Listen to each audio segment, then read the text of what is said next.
Hi hello everyone, ಎಲ್ರಿಗೂ ನಮಸ್ಕಾರ. ಜ್ಞಾನ ಭಂಡಾರ ಯೂಟ್ಯೂಬ್ ಚಾನಲ್ಗೆ ನಿಮ್ಮೆಲ್ಲರಿಗೂ ಸ್ವಾಗತ. ಸ್ನೇಹಿತರೆ, ದೇವತೆಗಳು ಮೂಲೆ ಮೂಲೆಗಳಲ್ಲಿ ಅಡಗಿದ್ದರೂ ಅವರನ್ನ ಇದ್ದಲ್ಲೇ ಅಟ್ಟಿಸಿಕೊಂಡು ಬಂದ ಜಲಂಧರನನ್ನ ನೋಡಿ ದೇವತೆಗಳೆಲ್ಲ ಹೆದರಿ ನಡುಗಿದರು. ಆಗ ಅವರೆಲ್ಲ ಶ್ರೀಮನ್ನಾರಾಯಣನನ್ನ ಭಕ್ತಿಯಿಂದ ಪ್ರಾರ್ಥಿಸಿದರು.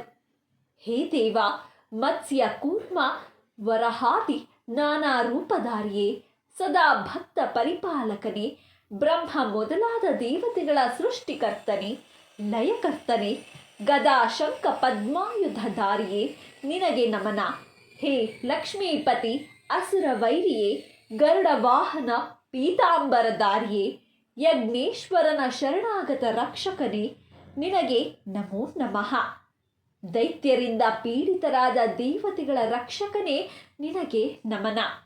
ಹೇ ಶೇಷಶಾಯಿ, ಸೂರ್ಯ ಚಂದ್ರರೇ ನಿನ್ನ ಕಣ್ಣುಗಳು, ಸಹಸ್ರಾಕ್ಷನಾದ ಓ ಪರಮಪುರುಷ, ನಿನಗೆ ಅನಂತಾನಂತ ವಂದನೆಗಳು. ಈ ಸಂಕಷ್ಟನಾಶಕ ಮಹಾವಿಷ್ಣು ಸ್ತೋತ್ರವನ್ನ ಯಾರು ಶ್ರದ್ಧಾ ಭಕ್ತಿಯಿಂದ ಪಠಿಸುವರೋ ಅವರಿಗೆ ಶ್ರೀಹರಿಯ ಕೃಪೆಯಿಂದ ಕ್ಲೇಶ ನಾಶವಾಗುತ್ತದೆ. ಹೀಗೆ ಕಾರ್ತಿಕ ಮಾಸದ ಪುರಾಣ ಪುಣ್ಯ ಕಥೆಯನ್ನ ನಾರದರು ಮುಂದುವರೆಸಿದರು. ಹೌದು, ದೇವತೆಗಳ ಮೊರೆಯನ್ನ ಆಲಿಸಿ ಭಗವಂತನು ತಕ್ಷಣ ಎಚ್ಚರಗೊಂಡವನಾಗಿ ಗರುಡನನ್ನೇರಿ ತನ್ನ ಪತ್ನಿಯನ್ನ ಕುರಿತು, ಹೇ ಲಕ್ಷ್ಮಿ, ನಿನ್ನ ತಮ್ಮನಾದ ಜಲಂಧರನಿಗೂ ದೇವತೆಗಳಿಗೂ ಘೋರ ಕದನವಾಗುತ್ತಿದೆ.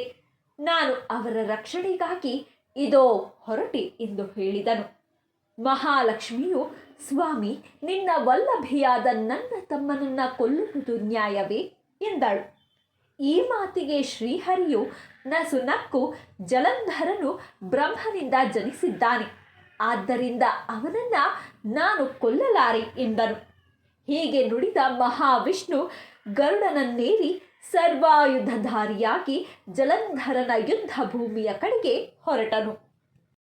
ಮಹಾಬಲಶಾಲಿಯಾದ ಗರುಡನ ರೆಕ್ಕೆಗಳ ಸಪ್ಪಳದಿಂದಲೂ ವೇಗದಿಂದಲೂ ರಾಕ್ಷಸರು ಎಲ್ಲೆಂದರಲ್ಲಿ ಚದುರಿ ಹೋದರು. ಇದನ್ನ ತಿಳಿದು ತುಂಬಾ ಕುಪಿತನಾದ ಜಲಂಧರನು ಏಕಾಂಗಿಯಾಗಿ ಮಹಾವಿಷ್ಣುವನ್ನ ಎದುರಿಸಲು ಹೊರಟನು. ಅವರಿಬ್ಬರ ಮಧ್ಯೆ ಯುದ್ಧವೂ ನಡೆಯಿತು. ಬಾಣಗಳ ಮಳೆಯಿಂದ ಆಕಾಶ ಕಪ್ಪಾಯಿತು. ಶ್ರೀಹರಿಯು ತನ್ನ ಅನೇಕ ಬಾಣಗಳಿಂದ ಜಲಂಧರನ ರಥ, ಧ್ವಜ, ಬಿಲ್ಲು ಬಾಣಗಳನ್ನು ಪುಡಿ ಪುಡಿ ಮಾಡಿದನು. ನಂತರ ಅವನ ಎದೆಯ ಮೇಲೆ ಅದ್ಭುತ ಬಾಣವೊಂದನ್ನು ಪ್ರಯೋಗಿಸಿದನು. ಅದ್ಯಾಗೋ ಧೈರ್ಯಗೆಡದ ಜಲಂಧರನು ತನ್ನ ಮಹಾಗದೆಯನ್ನು ಧರಿಸಿ ಗರುಡನ ತಲೆಯ ಮೇಲೆ ಪ್ರಹಾರ ಮಾಡಿದನು. ಒಂದು ಕ್ಷಣ ಗರುಡನಿಗೆ ಸೋತಂತಾಯಿತು. ಕೂಡಲೇ ಭಗವಾನ್ ಮಹಾನ್ ವಿಷ್ಣು ಕೌಮೋದಕಿ ಖಡ್ಗದಿಂದ ಜಲಂಧರನ ಗದೆಯನ್ನು ಕತ್ತರಿಸಿ ಹಾಕಿದನು. ಇದರಿಂದ ಕುಪಿತನಾದ ದೈತ್ಯನು ಉಪೇಂದ್ರನಾದ ಶ್ರೀಹರಿಯ ಉದರವನ್ನ ಪ್ರವೇಶಿಸಿದನು. ಆಗ ಉಪೇಂದ್ರನಿಗೂ ಜಲಂಧರನಿಗೂ ಬಾಹುಯುದ್ಧ ಪ್ರಾರಂಭವಾಯಿತು. ಇವರಿಬ್ಬರ ಹೋರಾಟದಿಂದ ಭೂಮಿಯು ತಲ್ಲಣಿಸಿತು. ಪರಮಾತ್ಮನು ಜಲಂಧರನ ಪ್ರಬಲ ಪರಾಕ್ರಮವನ್ನ ಮೆಚ್ಚಿದನು. ಜಲಂಧರ, ನಿನ್ನ ಪರಾಕ್ರಮವನ್ನ ನಾನು ಮೆಚ್ಚಿದ್ದೇನೆ. ನಿನಗೇನು ವರ ಬೇಕೋ ಕೇಳಿಕೋ ಎಂದನು. ಪರಮಾತ್ಮನ ಮಾತುಗಳನ್ನು ಕೇಳಿದ ಜಲಂಧರನು ಭಕ್ತಿಯಿಂದ ಕೈಗಳನ್ನು ಜೋಡಿಸಿ, ಹೇ ಲಕ್ಷ್ಮೀಪತಿ, ನೀನು ನಿಜವಾಗಿಯೂ ನನ್ನ ಪರಾಕ್ರಮವನ್ನು ಮೆಚ್ಚಿದ್ದರೆ ನನ್ನ ಸಹೋದರಿಯಾದ ಲಕ್ಷ್ಮಿಯೊಡನೆ ಹಾಗೂ ಸಕಲ ವೈಷ್ಣವರೊಡನೆ ನನ್ನ ಮನೆಯಲ್ಲಿ ನೆಲೆಸು ಎಂದು ಹೇಳಿದನು. ತಥಾಸ್ತು ಎಂದು ನುಡಿದ ಶ್ರೀಮನ್ನಾರಾಯಣನು ಜಲಂಧರನ ಅರಮನೆಯನ್ನ ಪ್ರವೇಶಿಸಿದನು. ಹೀಗೆ ದೇವದಾನವರಿಂದಲೂ ಯಕ್ಷ ಕಿನ್ನರರಿಂದಲೂ ಗಂಧರ್ವರಿಂದಲೂ ಸ್ವಾಧೀನಪಡಿಸಿಕೊಂಡ ಅನರ್ಘ್ಯ ರತ್ನಗಳ ಜೊತೆಗೆ ಅವರೆಲ್ಲರನ್ನೂ ಅಷ್ಟೇ ಏಕೆ ಪರಮಾತ್ಮ ಲಕ್ಷ್ಮೀ ನಾರಾಯಣರನ್ನ ತನ್ನ ಮನೆಯಲ್ಲಿರಿಸಿಕೊಂಡು ಜಲಂಧರನು ತ್ರಿಲೋಕ ಚಕ್ರಾಧಿಪತಿಯಾದನು. ಆಗ ಒಮ್ಮೆ ನಾರದ ಮಹರ್ಷಿಗಳು ಜಲಂಧರನ ಅರಮನೆಗೆ ಭೇಟಿ ನೀಡಿದರು ಎಂಬಲ್ಲಿಗೆ ಕಾರ್ತಿಕ ಮಾಸ ಮಹಿಮೆಯ ಅಧ್ಯಾಯ ಸಂಪನ್ನವಾಯಿತು. ಕೇಳಿದ್ರಲ್ಲ ಸ್ನೇಹಿತರೆ, ಇದಿಷ್ಟು ಕಾರ್ತಿಕ ಮಾಸದ ಮಹಿಮೆ.